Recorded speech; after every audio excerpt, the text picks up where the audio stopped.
Hola a todos y todas. Este vídeo es para explicaros cómo funciona, cómo empleamos la técnica del análisis funcional del comportamiento. Para ello voy a recurrir al caso que vimos en la unidad didáctica número 3, porque voy a analizar dos comportamientos que tienen una relación funcional muy interesante y bueno, pues que funcionan de manera paralela, como son los comportamientos del vómito y de los cortes que se hacía a la joven de ese caso con el cúter. Como hemos visto en la unidad didáctica número 5, el análisis funcional de la conducta nos sirve para plantear las hipótesis de mantenimiento, es decir, para plantear hipótesis sobre por qué una conducta se emite en un contexto concreto y para qué sirve esa conducta en ese contexto. Por ello, el análisis funcional tiene tres partes fundamentalmente, o tres dimensiones.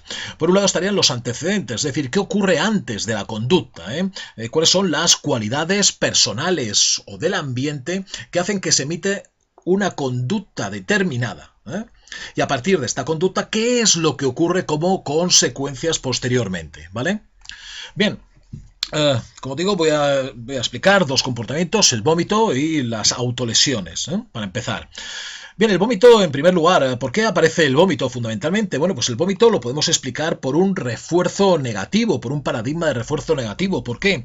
Porque el vómito sirve para eliminar ese malestar provocado por una ingesta masiva, como puede ser, bueno, podríamos decir que es un atracón. En este tipo de personas, lo que suele ocurrir es que, bueno, pues esa ansiedad, ese hambre que se va generando cada vez más ansiedad, más malestar, y eso les lleva a tener una ingesta masiva, lo cual les provoca a su vez toda una serie de sentimientos negativos, de culpabilidad, ansiedad, incluso de odio hacia sí mismo por no saber controlarse, ¿de acuerdo? El vómito lo que les sirve es para eliminar todo ese malestar.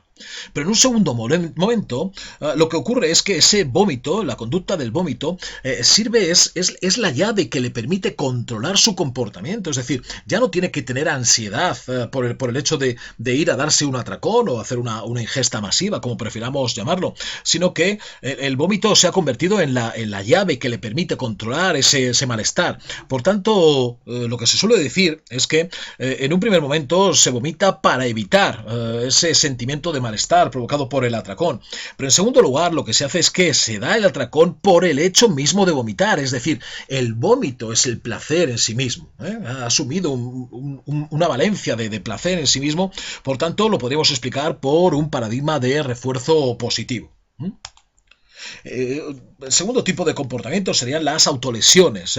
Igualmente, estas autolesiones en muchas ocasiones aparecen, igual que en otras ocasiones puede ser el consumo de drogas, pero suelen aparecerse como una consecuencia, podríamos decir, de una serie de pensamientos destructivos sobre lo que puede ser la alimentación o sobre otra serie de hechos traumáticos.